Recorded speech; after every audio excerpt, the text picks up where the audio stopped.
Hey, everybody, welcome back to another episode of Two Car Guys.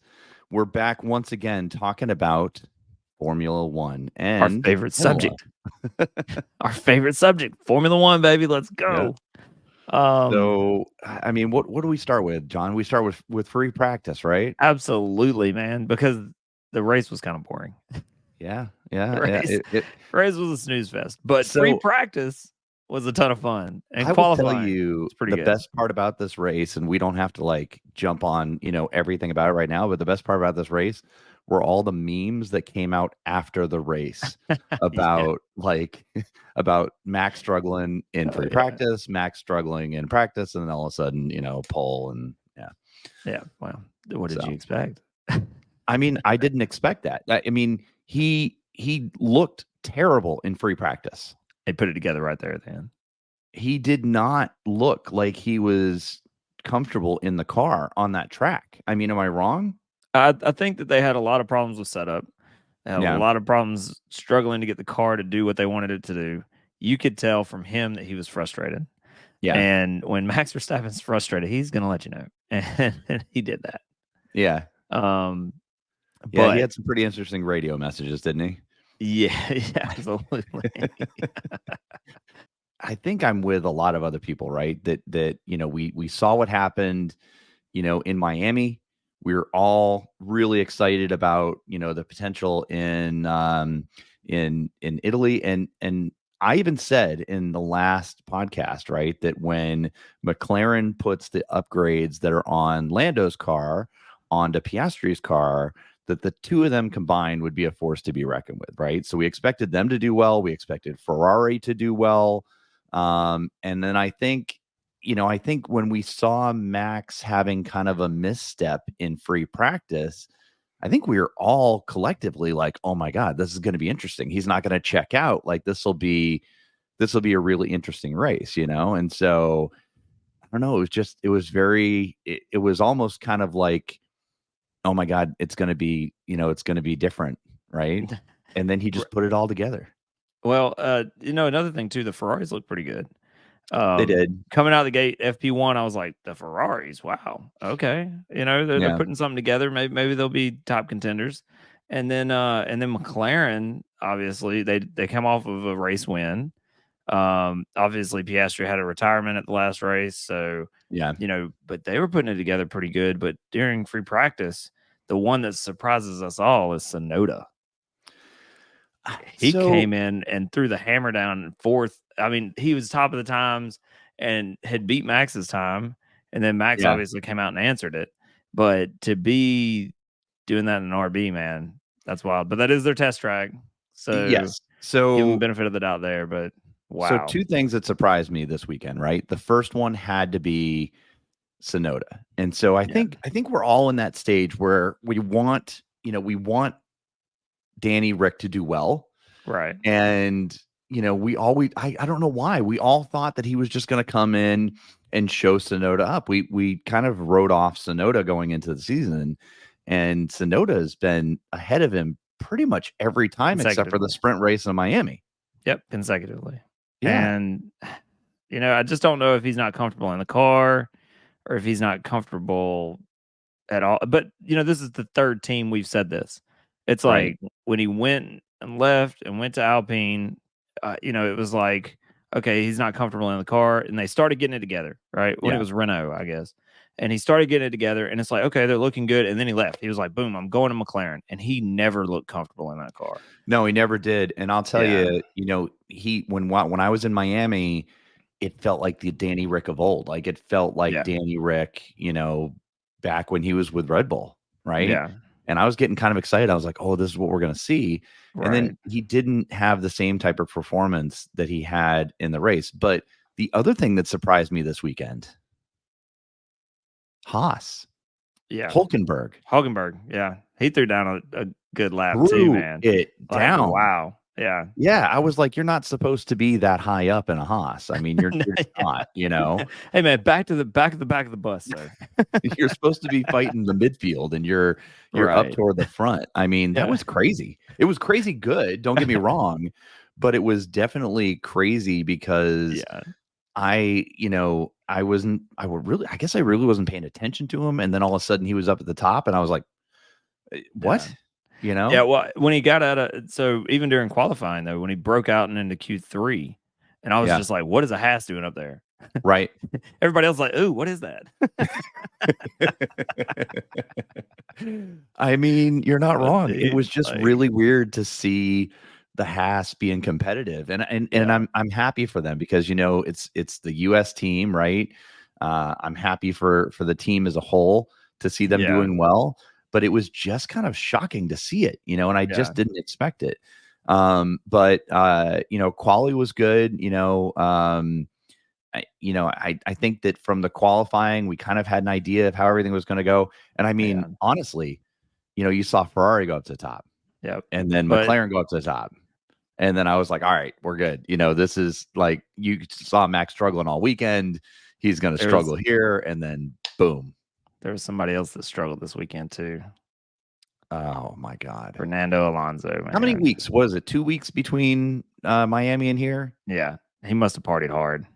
I don't even know. I am just not. I was so upset about it. Yeah, man. And there's a bunch of memes around that too. Yeah. But I was so upset about it. And out in, really Q1, and then he ended up starting from the pit.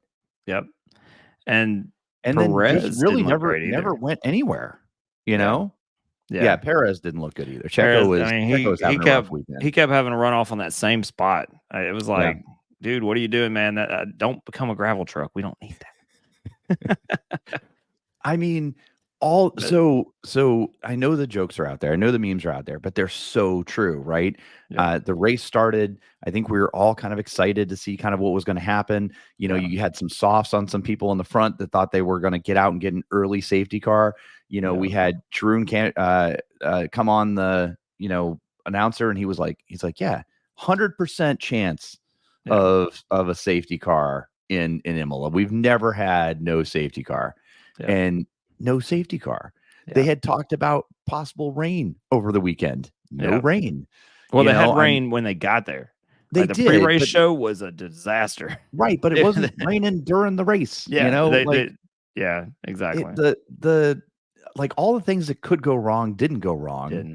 And because of that, I know this sounds weird, but it was boring. I mean, I literally started watching the beginning and I kind of faded off in the middle. It was a snooze fest, man. I faded off in the middle, came back at the end, and I felt like they hyped up like Norris coming back to McLaren. But we haven't really seen a battle like this all the way to the end.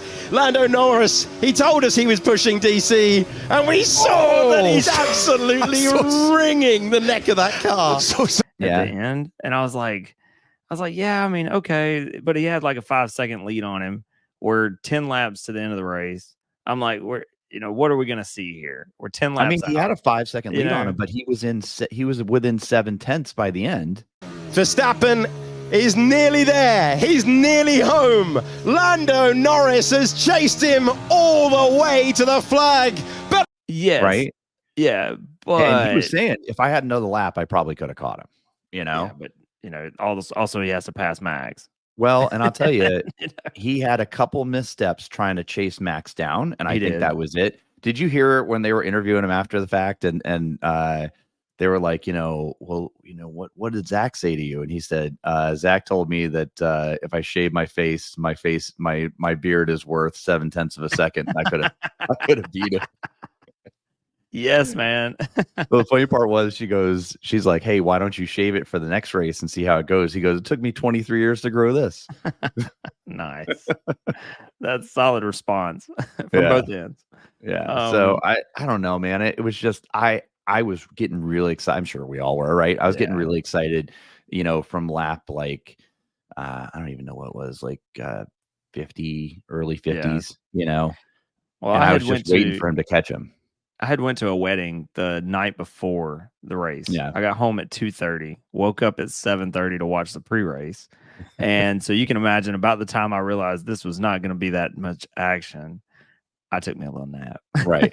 Now you've got F1 TV, right? Absolutely. So you watch pre-race and I all watch the rest everything, of that. man. Okay. Yeah, FP1, FP2, FP3 if I can, pre-race, all of it. And then I go back and watch all the highlights afterwards. Okay. So yeah. For those of us who don't have F1 TV, right? you So should get it.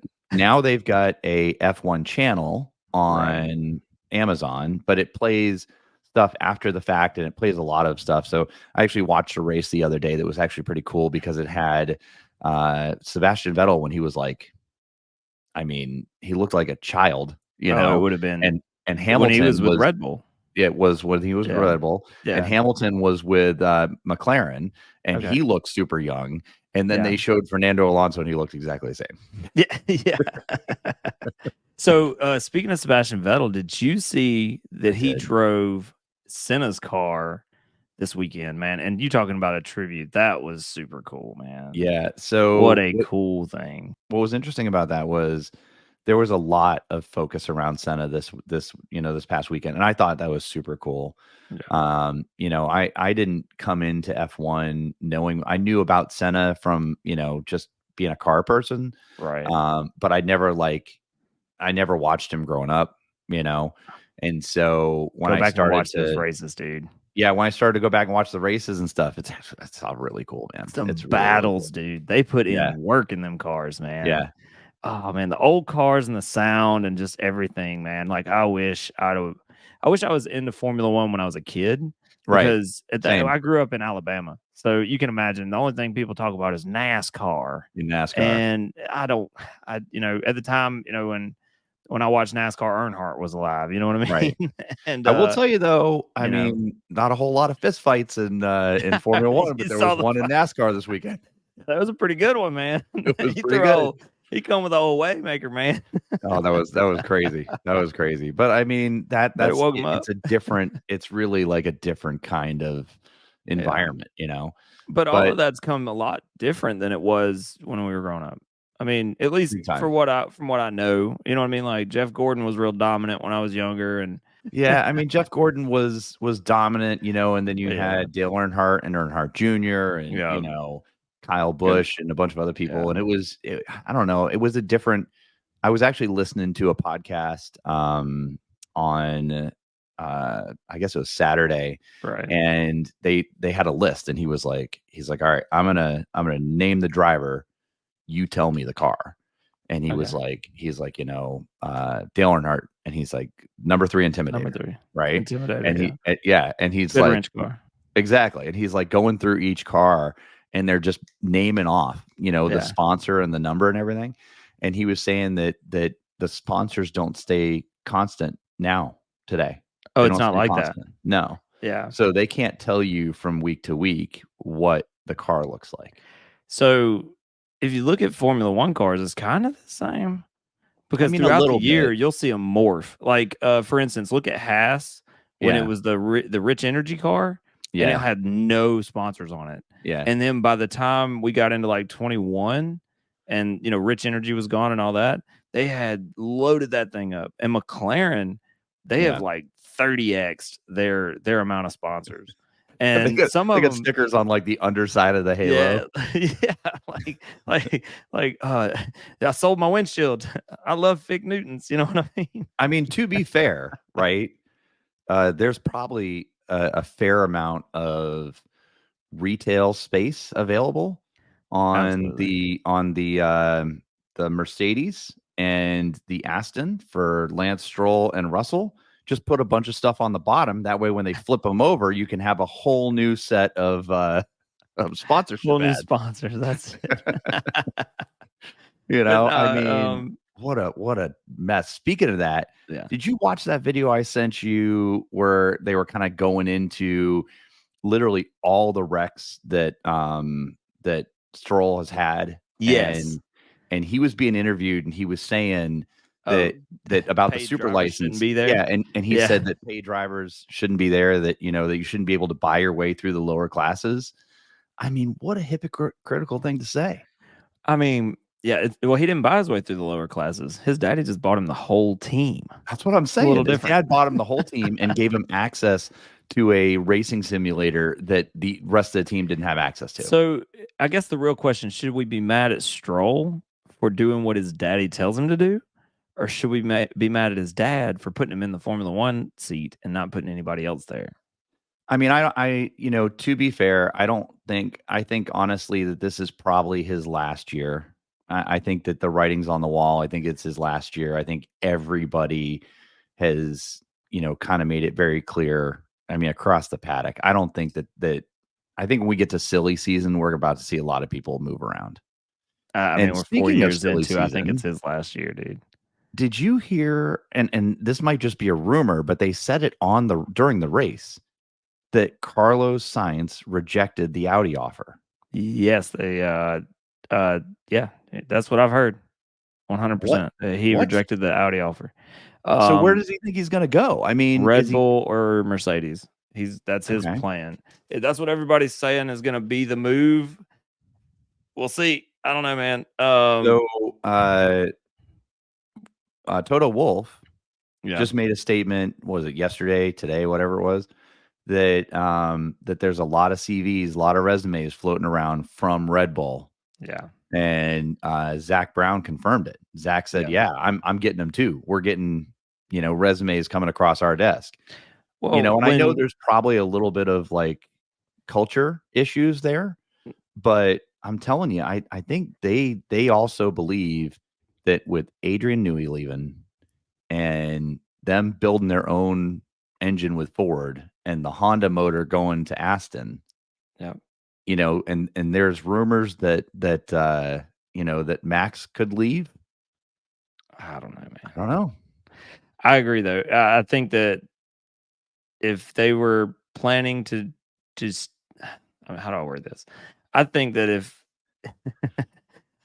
I'm trying to do this nicely, I think Ford is a horrible mistake to put into the car. I don't think it matches. Ford has a history of racing in F1, and they have a championship history in F1, right? So guess who would have been a better option for that? Porsche. No, Porsche would match. Nope. That team better. No, maybe an Audi engine, but Porsche isn't going to go into that. Porsche is motorsport. I know, I get that, but their motorsport focuses on, they are heavy into the 911. I mean, you go and look at their race series. I mean, they're very much 911 based, and was it the GT4 RS, right? So that whole platform, they do have some of the hypercars and that sort of thing, like the Le Mans cars. But I don't know. I think Ford's not a bad move. I think they've got the racing division to do it. I just think that you're basically trying to draw from the ground up right now. We'll see. I don't know, man. I would rather. I don't know. I don't think that they're making the right move going to Ford, and I think they knew that. And as soon as Aston Martin said, "Hey, Honda's going to be our engine supplier," they were like, "I thought Honda was leaving Formula One." I think everybody thought Honda was leaving Formula One, and then Stroll was like, "Hey, we got some extra money sitting around. If you might want to throw us an engine or two, But hey, big news from the weekend that we didn't even talk about. Let's give a quick, thank you to Redline Racing to give Max a break from his 24-hour, sim racing to go do his side hustle and race his F1 car. Dude, I'm telling you, man, that dude is a beast, man. He's insane. He's insane. He was up all night doing a 24-hour Le Mans race on the with Redline Racing on the sim, and he kills it at that. Leaves, gets a few hours sleep, jumps in an F1 car, and goes and wins Imola. That is the ultimate, like, true car guy move, man. I mean, it is, and so I'm doing things in the background to eventually start posting some sim racing content that I'm working on. Okay. But I'll tell you, I just got into Assetto Corsa. I've been kind of going through the ranks, like learning how the game works and everything. Right. And for a minute, I was still in like the rookie setting. And for a minute, I was like, oh my God, I'm putting together the fastest lap. I'm killing it. It's amazing. And I was like 12th. And I was like, oh my God, like, and that was It in felt so quali. good. Oh, it was terrible. It was in qualifying, and I was like, Right. what am I doing wrong? And so I'm Yeah. at the point now where between the steering wheel, because I just bought a new steering wheel that's got like force feedback. I think I'm still gonna step it up to the Fanatec, but I've Do got it. the Logitech, steering wheel that's got the force feedback and the true Right. force in it. I'm starting to get the feel of it and like kind of where its dead spots are. I've And got so to get that's into Sims, man. well, if I I get don't that have one for a Fanatec, few reasons. I don't have time, number one. But number two, I would just it would suck away my life. Like, what are you you doing, say John? that. Just I'm driving all the time. Yeah, you say that, but All the time. like it was raining this weekend. There really wasn't anything to do. It was kind of gross outside. I ran over and jumped on the sim. I did practice qualifying and race one, and it was awesome, But then I changed cars completely. I went from a McLaren 650S to a V12 Aston. Yeah. And the V12 Aston doesn't quite turn and stop the same way that the McLaren does. There's nothing So wrong with that. that was very interesting. But no, I can't believe it. And I mean, he's just so He's a machine, dude.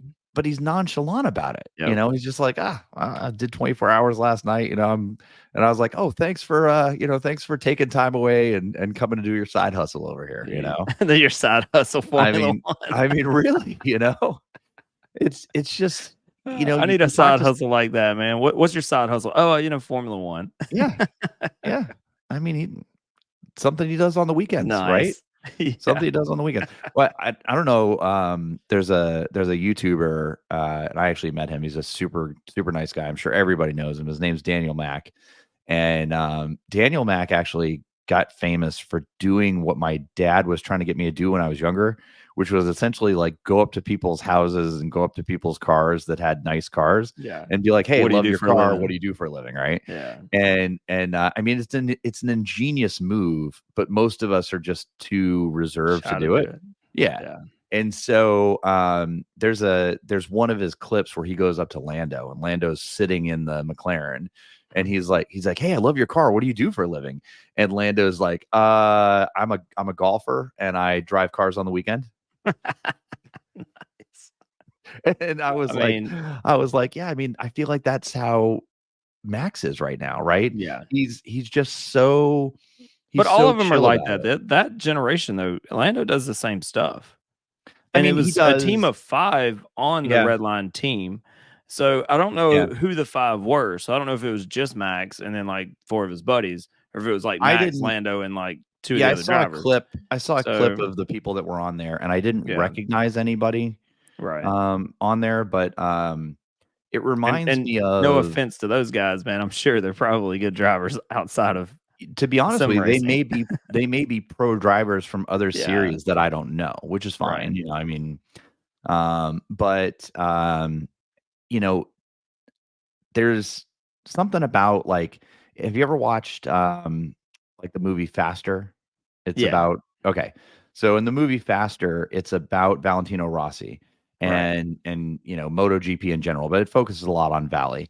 And there was a conversation in there where they compare him to essentially like Peter Pan. And they compare, Max Biaggi as D'Artagnan, right? Which is fierce competitor, very serious. Right. And Valentino was out there just having fun. Right. He was having a good time. He was competitive, but he's out there having a good time. And they did a comparison of these guys' heart rates when they race, and his was so much more like, just chill. Stable and chill, right? And I kind of feel like that's how Max is. Yeah. I feel like Max is just, part of him's just like, I got to be up in a couple hours. If you guys don't mind, I'm going to jump off here real quick. I'm going to be up in a couple hours. I'm racing at Imola, And, but the crazy part is he bringing that sim with him? He must be. He's got to be, because he doesn't live in Imola. Yeah. Unless he took a last minute flight, and then I'd be even more impressed. I'm sure they have a setup somewhere in that trailer for a F1 sim. I mean, I would think. I would think so, but that's just mind-blowing that That there's next level, that man. much. I mean, I don't even like to drive if I haven't had a decent amount of sleep the night before, I love driving, man. I don't care. I don't care. Like, it doesn't matter what we're doing. I'm gonna drive. Like, my wife is like, she's she loves riding, so, and I love driving, so it Yeah. works. I don't know. We drove quite a bit this weekend. Actually, after the F1 race, we took the cars out and had a great time. But That's awesome. so the next race coming up is Monaco, and I will tell you, F1 has done everything they possibly can to hype up Monaco. They've been showing commercials 2 weeks ahead of Imola. They've been showing, sending out emails about Monaco and talking about Monaco and all these things. And I sent you some clips, and I posted a video, or a quick video anyway, to our Instagram page. When I was in Boston last week, I actually went to the F1. They call it the F1 Arcade. It's essentially a bar with a bar restaurant with racing sims in there, and they're all loaded up with all the tracks and the F1 cars, and you various different levels, and you can go from having it in automatic to shifting yourself and everything. And it's actually really cool. I had a great time. I went with a friend of mine. Really, really enjoyed it. Now, I will tell you, the setup they have, if you're doing 130 and you hit the wall and the car flips 9 times, if you just hit the gas, it'll right itself again. You can just take off. That's so if you're on like the novice level, you can do that. But as you go up, into the more advanced levels, if you crash, you're out. Yeah. But the whole time we were there, they were just Monaco, and I'm sure. And what's crazy is they weren't even talking about Imola, and Imola hadn't happened yet.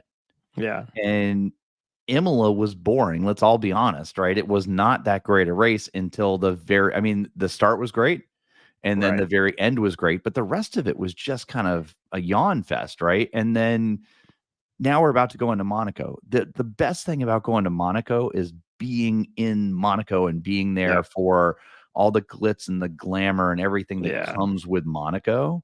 Yeah. But the race itself is boring. That race was made for smaller cars, that were shorter and thinner, right?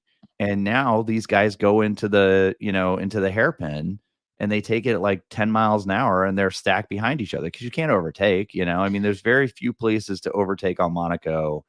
And a lot of times, usually whoever qualifies first ends up winning the race. So qualifying is what you watch for Monaco. Yeah. If you want to have a good time, you watch qualifying and watch it live, because that is always great. Yeah. It's never a dull moment in qualifying for that race. So and free practice is good too. I would really like to see it, and this might be an unpopular opinion, but I would really like to see Charles Leclerc win at Monaco. Yeah, he does. Of course. Yeah, man. I mean, it's his home race. It's his home. I mean, it's his how home many race. people do you know that are Monegasques, right? Born in Monaco, grew up in Monaco, right? And I think it'd be so cool to see him. And he's come so close a few times, Yeah. I mean, it was a couple of years ago. He qualified toward the front, and he was on the formation lap, and the car died. Yep. The formation lap died. Well, he wrecked in free practice. Yes, he wrecked in free practice. Yes, he did. Yeah. In qualifying, he wrecked, and then turned around and wrecked on the final lap of qualifying, and put everybody else behind him, and then qualified first, right? Right. Because he had wrecked whenever Max was actually making his lap and killed his lap. So he qualified first. There was a bunch of controversy about it, but he had damaged his transmission. And then they went into the race, and he was out first lap.